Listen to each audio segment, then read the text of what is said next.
Hello everyone. आज के इस लेक्चर में हम बात करेंगे एग्जिम बैंक के बारे में। Export and import bank of India भी इसे कहते हैं। The export and import bank of India is a government owned financial institution established in 1982 under the Export Import Bank of India Act 1981.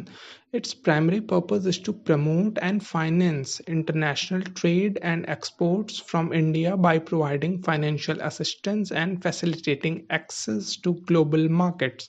Exim Bank play a critical role in supporting India's economic growth by enhancing the competitiveness of Indian exporter and facilitating import financing. अब जो हमारा Exim bank है ये क्या करता है कि जो इम्पोर्ट जो है लोग एक्सपोर्ट कर रहे हैं उन्हें एक तरह से उनके जो फाइनेंशियल नीड्स है उन्हें ये फुलफिल करता है। क्रेडिट प्रोवाइड कर रहा है या कोई स्कीम है या फिर लोन स्कीम कोई है तो वो इसको प्रोवाइड करता है ताकि इंडियन एक्सपोर्टर्स जो हैं वो हमारे एक्सपोर्ट करें और वो होते कॉम्पिटिटिव मार्केट में डील कर सकें ताकि उनके पास लिक्विडिटी रहे। इसके बाद हम आते हैं ऑब्जेक्टिव्स क्या हैं एग्जिम बैंक के। Objectives of Exim bank it number 1 promote export support Indian exporters by providing financial product and services to enhance their global competitiveness. अब इसमें क्या आता है कि ये हमें एक्सपोर्ट को प्रमोट करता है। किस तरह? क्योंकि फाइनेंशियली प्रोडक्ट और सर्विसेज को एक्सपोर्टर के सपोर्ट करके इन अ ग्लोबल कॉम्पिटिटिवनेस मार्केट, बहुत जो कंपटीशन से भरे मार्केट में ग्लोबल लेवल पे। फिर है enhance global trade foster trade by supporting not only export of goods and services but also by providing financial to facilitate import. अब ये सिर्फ ग्लोबल ट्रेड को पहली चीज़ इन्हेंस करता है और ये सिर्फ एक्सपोर्ट में ही नहीं फ़ायदा करता है, इवन इम्पोर्ट्स के लिए भी ये फाइनेंसिंग प्रोवाइड करता है। कि जैसे कि हमारे एक्सपोर्ट हैं, एक्सपोर्ट कर रहे हैं, तो अगर कोई इम्पोर्टर है उसे भी लोन रिक्वायर्ड है या फिर उसे भी ईएमआईज़ में पेमेंट देनी है तो वो उन्हें क्रेडिट लाइन इशू करेगा या फिर उन्हें क्रेडिट देगा ताकि वो भी अपने ईएमआई पे ले सकें। फिर है diverse Indian export encourage exporter to explore new market and diversify product offering to reduce dependence on traditional market। अब ये इंडियन मार्केट्स को एक तरह से अपॉर्चुनिटी भी प्रोवाइड करता है कि वो अपने एक्सपोर्ट को हर जगह भेज सकें अलग अलग नेशंस में, ना कि वो यहाँ पे लोकल मार्केट पे ही डिपेंड ना रहें। फिर strengthening economic development plays a vital role in contributing to India's economic growth by expanding foreign exchange earning through export। अब जो हमारे एक्सपोर्टर्स हैं वो ऑब्वियस बात है बाहर से सामान जाएगा तो वहाँ से बैंक को क्या मिलेगा? फॉरेन एक्सचेंज, उन्हें फॉरेन करेंसी हाथ लगेगी फिर वो उसे एक्सचेंज करेंगे, तो इस तरह से वो इकोनॉमिक डेवलपमेंट में ये कंट्रीब्यूट करता है। फिर आते हैं फंक्शंस ऑफ एग्जिम बैंक क्या है। Functions number 1 export credit financing. It provide pre shipment and post shipment credit facilities to exporters including short term, medium term and long term financing. अब ये जो है ये और हेल्प करता है कि exporter meet working capital need and bridges the payment gap until they receive payment from overseas buyer. अब ये एक तरह की जो एक्सपोर्ट क्रेडिट मिलता है प्री शिपमेंट और पोस्ट शिपमेंट से पहले जो हमारे बायर्स हैं जो है उनको क्रेडिट दिया ताकि वो खरीद सकें, और जो एक्सपोर्टर्स हैं उन्हें क्रेडिट दिया कि वो जो है हमारे कि जो उन्हें शॉर्ट टर्म चाहिए, मीडियम टर्म चाहिए कि सामान, ताकि उनका लॉस ना हो। फिर इसके बाद है जो हमारी उनकी वर्किंग कैपिटल को ये जो हमारे उसमें प्रोसेस हो रही वो रुके ना, और वो एक तरह से ब्रिज करता है कि जब तक उन्हें पेमेंट रिसीव ना हो जाए।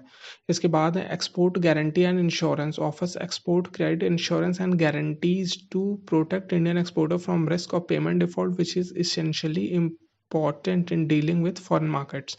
अब ये इसलिए भी ज़रूरी है कि एक तरह का क्रेडिट इंश्योरेंस है या गारंटी देता है कि इंडियन एक्सपोर्टर्स को कि अगर कोई उनका जो बायर है वो डिफ़ॉल्ट होता है पेमेंट में तो वो ये अपनी ऑब्लिगेशंस फुलफिल करते हैं। फिर आते हैं buyers credit extend buyers credit to foreign buyers for financing the purchase of Indian goods and services thereby promoting India's export. अब जो हमारे बायर्स क्रेडिट है ये क्या करेंगे कि ये उन्हें भी क्रेडिट प्रोवाइड करता है कि अगर उनके पास पैसा नहीं है या वो डिलेड पेमेंट देना चाहते हैं जिसे डिफर्ड पेमेंट भी कहते हैं, तो वो इन बैंकों से क्रेडिट लेके और फिर आराम से वो दे सकते हैं। फिर आते हैं कि प्रोजेक्ट फाइनेंस क्या है? Provide project finance to Indian companies involve in international project such as infrastructure development और construction and industrial project. It supports project export by financing large scale equipment or chunky projects to foreign markets. अब ये है कि एक तरह से हमारे उन प्रोजेक्ट्स को भी सपोर्ट करता है कि लाइक गुड्स एंड सर्विसेज के अलावा, जैसे कि इंफ्रास्ट्रक्चर है, कोई कंस्ट्रक्शन है या कोई और डेवलपमेंटल है नीड, या कोई और तरह की लाइक जो सर्विसेज प्रोवाइड कर रहे हैं उनके लिए, या इंडस्ट्रियल कोई प्रोजेक्ट है तो उसके लिए ये प्रोजेक्ट में फाइनेंसिंग देता है. और उनके लिए भी लाइक लार्ज स्केल इक्विपमेंट्स हैं, बहुत हैवी मशीनरीज हैं, या फिर कोई प्रोजेक्ट जो डिले हो गए हैं या रुके हैं कि लाइक फाइनेंशियल नीड्स उनके लिए. फिर है line of credit. Line of credit क्या है? It extend line of credit to overseas government and financial institution which can be utilize to purchase Indian goods and services enhancing India's export opportunity. अब ये एक तरह की line of credit देता है कि लाइक जो दूसरी सरकारें हैं उन्हें, ताकि वो जो है एक फिर उसमें रिटन एग्रीमेंट लाइक साइन होगा कि आप इतना सामान हमसे ही लोगे, ताकि जो है एक होता है कि फिर वो घूम के हमें ही फ़ायदा उससे मिलता है. जैसे इंडिया ने line of credit like Sri Lanka को दी, और उसमें लाइक ये भी एग्रीमेंट साइन हुआ कि ताकि वो इंडियन गुड्स को वो पैसा लाइक तभी ये बैंक देंगे जब आप इंडियन गुड्स जब भी खरीदेंगे तो उसमें आपको ये लाइक वो पैसा प्रोवाइड करेंगे. तो इस तरह की लाइक चीज़ें होती हैं. और फिर आते हैं कि overseas investment financing provide financial assistance to Indian companies wishing to invest in projects or establishing joint ventures abroad, contributing to increase export growth. अब ये हमारे ओवरसीज इन्वेस्टमेंट में लाइक एक तरह से कंट्रीब्यूट करते हैं, फाइनेंशियल असिस्टेंस देते हैं. जैसे कोई इंडियन कंपनीज है जो बाहर अपने प्रोजेक्ट कर रही है या कोई जॉइंट वेंचर कर रही है तो उसको, ताकि उनकी एक तरह से होता है कि एक्सपोर्ट की ग्रोथ होगी. फिर है technical assistance and advisory services. Offer technical assistance and advisory services to Indian exporters for enhancing market access, product quality and trade processes. अब ये सिर्फ फाइनेंसिंग तक ही इसके लिमिट्स नहीं है, ये लाइक टेक्निकल असिस्टेंस देता है या किस तरह की लाइक आपको एडवाइस सर्विसेज, किस तरह की आपको एडवाइजरी लाइक स्टैंडर्ड आप फॉलो करें, किस तरह लाइक जो है उनका मार्केट एक्सेस बढ़ेगा, और क्या क्वालिटीज़ आपको रखनी होंगी कि आपका रिजेक्शन रेट लेस होंगे या ना के बराबर होंगे, या कि आपकी ट्रेड किस तरह की आपको प्रोसेस को फॉलो करना है. तो ये सारी चीज़ में है. फिर है trade and export development. Provides market information, financial assistance and other services that help Indian businesses to expand in new international market. और ये लाइक ये भी इंफॉर्मेशन प्रोवाइड करता है कि जैसे कि प्रीवियस डेटा के अनुसार कि लाइक किसी और बायर ने लाइक इसके लिए क्रेडिट लिया था या उस बेसिस पे, या फिर इससे पहले भी किसी ने अगर ऐसा सामान एक्सपोर्ट किया है तो वो वहाँ पे अच्छे से बिका है, अच्छे से सारी वो फुलफिल हो गई हैं उसकी जो लाइक ईएमआईज थी. तो वो इस तरह के मतलब एक्सपोर्टर्स को मदद करता है कि अपने बिजनेसेस को एक्सपैंड कर सकें. फिर आते हैं products and services offered by Exim bank. इसके प्रोडक्ट और सर्विसेज क्या है? सबसे पहले pre shipment credit, working capital loans to exporter before shipment to finance production, processing and packaging of export goods. अब ये है प्री शिपमेंट, मतलब कि सामान लाइक ऑर्डर मिला, अब इसके बाद वो अपने दिखाए बैंक को कि ये हमारे पास ऑर्डर है, सारी चीज़ें हैं, सारे पेपर सही हैं. तो इसके बाद क्या होगा कि बैंक उन्हें पहले ही लाइक पैसा देता है कि जिससे अगर जैसे कोई रुकावट आ रही हो तो फिर, या फिर लाइक बहुत ज़्यादा अमाउंट का ऑर्डर है तो उसके लिए रॉ मटेरियल तो परचेज ही करना पड़ेगा ना. और रॉ मटेरियल इंडिया में ऑब्वियस सी बात है वो लाइक फिर क्रेडिट पे लेंगे, लेकिन कोई बल्क में लाइक 100 करोड़ का रॉ मटेरियल नहीं देगा unless it is backed by bank. तो बैंक क्रेडिट देता है तो फिर जो हम एक्सपोर्टर्स है वो इसको यूटिलाइज करते हैं. फिर post shipment credit facilitate to exporter after goods are ship to meet the working capital need until payment is receive from the overseas buyer. अब जो हमारी क्रेडिट फैसिलिटीज़ हैं एक्सपोर्टर की कि आफ्टर गुड्स और ship to meet their working capital need until payment is received, ताकि मतलब एक तरह से अगर से होता है बहुत लोग क्रेडिट पे ले रहे हैं या फिर डिले हो रहा है 1 दिन 2 दिन, तो 1-2 दिन में बहुत असर पड़ता है कि लाइक करेंसी जो फ्लक्चुएट होती है ये चीज़ें. फिर buyers credit loan provided to foreign buyers to help them financing the purchase of Indian goods enabling exporter to receive upfront payment. अब ये क्या है कि जैसे बायर्स को भी ये क्रेडिट देता है, अब उसमें लाइक बायर्स को क्रेडिट दिया इन्होंने तो क्या होगा कि वो ईजिली जो है जो हमारे बैंक हैं तो ईज़िली लाइक वो पैसा सीधे इंडियन जो हमारे एक्सपोर्टर्स उनके पास आ गए, उनके अकाउंट में लाइक क्रेडिट हुआ, फिर बैंक ने लाइक जो अमाउंट डिडक्ट अगर करना था तो वो किया, जो इनको भी जो क्रेडिट लाइन एक्सटेंड की थी। तो इस तरह का लाइक प्रोसेस होता है। फिर लाइक इसके लिए बैंक को लाइक अलग से किसी यूनिट ऐसी जगह नहीं जाना है कि वहाँ पे आपको फिर अपना फिर डॉलर मतलब कि रुपी से डॉलर में, फिर डॉलर से किसी और करेंसी में, तो ये कन्वर्जन मतलब आसान हो जाता है उनके लिए, फिर ये नहीं करना पड़ता है।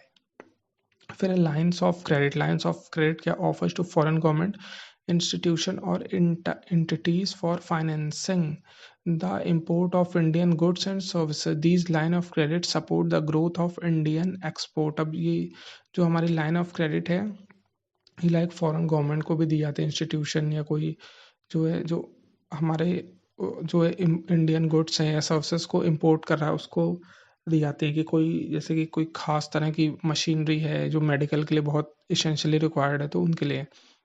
फिर आते हैं export credit insurance provide coverage against risk of non payment by foreign buyers due to commercial और पॉलिटिकल फैक्टर। अभी ये एक तरह का है कि लाइक हमें ये क्या करता है, एक जो है कवरेज प्रोवाइड करता है कि अगर कोई लाइक पेमेंट नहीं हुई फॉरेन बायर से किसी रीज़न कॉमर्शियल या पॉलिटिकल फैक्टर्स के कारण, यही जनरली होते हैं।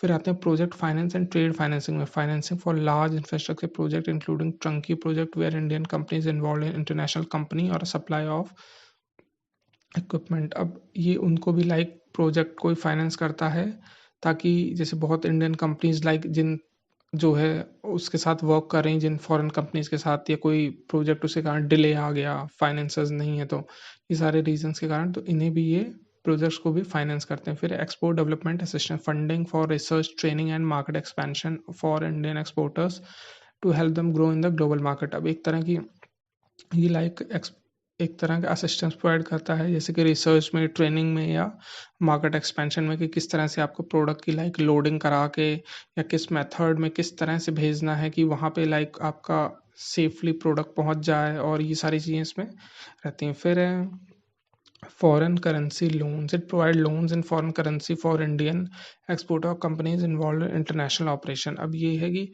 ये फॉरेन करेंसी लोन्स भी प्रोवाइड करते हैं इंडियन एक्सपोर्टर्स को, कि लाइक अगर जैसे किसी इंडियन एक्सपोर्टर्स ने लाइक विदेशों से लोन लिया फॉरेन करेंसीज में, तो उसके पास क्या रहेगा, डॉलर। तो वो लाइक जब अगर जैसे मार्केट में कंडीशन टेंस है, तो जैसे आरबीआई रिलीज करता है डॉलर, तो इन कंपनीज ने भी अगर रिलीज किए हैं बैंक के थ्रू, तो ये एक उन्हें फ़ायदा मिलता है।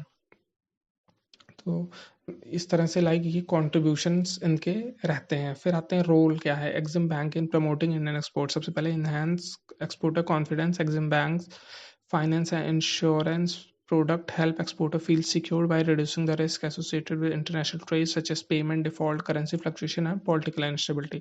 तो एक तरह के एक्सपोर्टर ये कॉन्फिडेंस बढ़ाता है कि पेमेंट डिफ़ॉल्ट ना हो करेंसी फ्लक्चुएशन में, या फिर जैसे पॉलिटिकल इंस्टेबिलिटी हो रही है तो इसमें, तो कॉन्फिडेंटली लाइक अपना ट्रेड कर सकता है। फिर है बूस्ट इंडियाज़ एक्सपोर्ट ग्रोथ, और इंडियाज़ के एक्सपोर्ट को वो ग्रोथ जो है ग्रोथ करेगा by providing financing option. Exim bank play a vital role in ensuring that Indian goods and services reach international market. This contribute to foreign exchange earning and overall economic growth. अब ये obvious सी बात है कि अगर ये मतलब financing option provide करे तो फॉरेन एक्सचेंज मिलेगा बैंकों को, तो इकोनॉमिक डेवलपमेंट में ये ऑब्वियस सी बात ग्रोथ करेगा। इसलिए कंट्रीज़ को जो है लाइक ये एक्सपोर्ट सामान करना चाहिए। फिर है support diversification and innovation. EXIM bank helps Indian exporter diversify the markets and product reducing dependency on a few regional. It also encourage innovation by financing project that develop new or improved exportable products। अब ये एक तरह की like support provide करता है, और बहुत ज़्यादा लाइक डाइवर्सिफाइड मार्केट और प्रोडक्ट्स के लिए, कि लाइक हर जगह की मार्केट्स है उनके लिए और अलग अलग तरह के प्रोडक्ट के लिए, ताकि जो है हम फ्यू रीजन्स पे डिपेंडेंसी ना बनी रहे, कि लाइक सिर्फ चाइना पे डिपेंडेंसी बनी हुई है, तो ये चीज़ें ना रहें, ताकि हमारे इससे क्या होता है कि ये या कोई ऐसा प्रोडक्ट है जो इनोवेट करके नया फॉर्म करके वो उन्होंने डेवलप किया, फिर उसको लाइक और एक्सपोर्टेबल बनाया, ये चीज़ें भी है। फिर है facilitate international project, EXIM bank financing for overseas infrastructure and project export, help build long-term relationship with foreign government and corporation, creating opportunities for future export। अब ये लाइक ये इंटरनेशनल प्रोजेक्ट्स को सपोर्ट करते हैं और लाइक है कि corporation से लाइक लॉन्ग टर्म अपॉर्चुनिटीज़ भी मिलती हैं। फिर इसके बाद है improves global competitiveness, Exim Bank service help Indian companies compete in the global market by providing affordable financing option, allowing them to maintain quality and efficiency in production while expanding their global reach। अब जो EXIM bank है वो एक तरह की help करता है Indian companies को कि ताकि वो जो है ग्लोबल मार्केट में कॉम्पीट कर पाएँ, उनके अफोर्डेबल फाइनेंसिंग ऑप्शन देगा कि ऑब्वियस सी बात है जो बाहर के हमारे बायर्स हैं उनके पास लिमिटेड या ऐसे महंगे लाइक क्रेडिट ऑप्शंस होंगे और इंडियन कंपनीज के पास सस्ते होंगे। allowing them to maintain quality and efficiency in production। अब ये क्या करता है ताकि जो हमारे क्वालिटी और एफिशिएंसी हमारे एक्सपोर्टर्स वो बनाए रहें और ताकि अपनी ग्लोबल रीच एक्सपैंड करते रहें कंटिन्यूसली। फिर इसका एग्जांपल क्या है, Exim banks role in exports, इसका हम देखेंगे।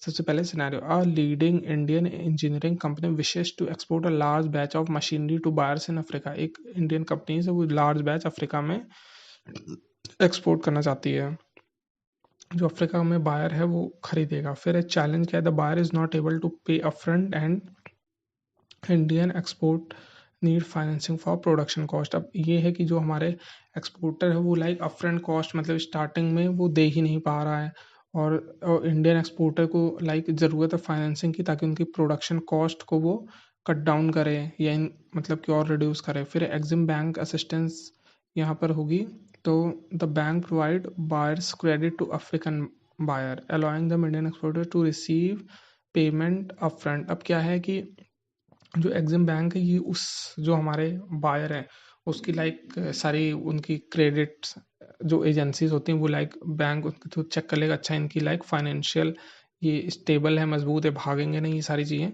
तो वो उनको क्रेडिट लाइन देगा।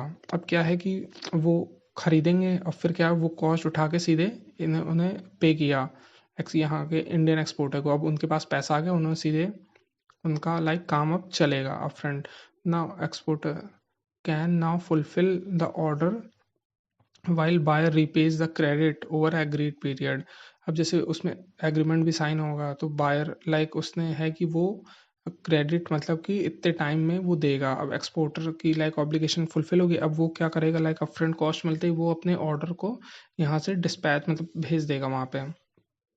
फिर है Exim bank may also offer exporter credit insurance to protect against any future payment default by the buyer. अब जैसे ये एग्जिम बैंक है ये क्या करेगा, जो एक्सपोर्टर क्रेडिट इंश्योरेंस उसका इंश्योरेंस भी करेगा कि अगर आपका लाइक हमारे जो बाहर का जो है पर्सन है जो अफ्रीकन बायर है वो अगर नहीं दे पाता है या और डिले हो गई सेड से ज़्यादा तो ये उससे लेगा, तो जो एक्स्ट्रा अमाउंट है ये उससे चार्ज करेगा एज अ क्रेडिट के रूप में कि ये पेनाल्टी या किसी भी फॉर्म में ये होगा। सो इसी के साथ ये लेक्चर ख़त्म होता है। Thank you, have a good day.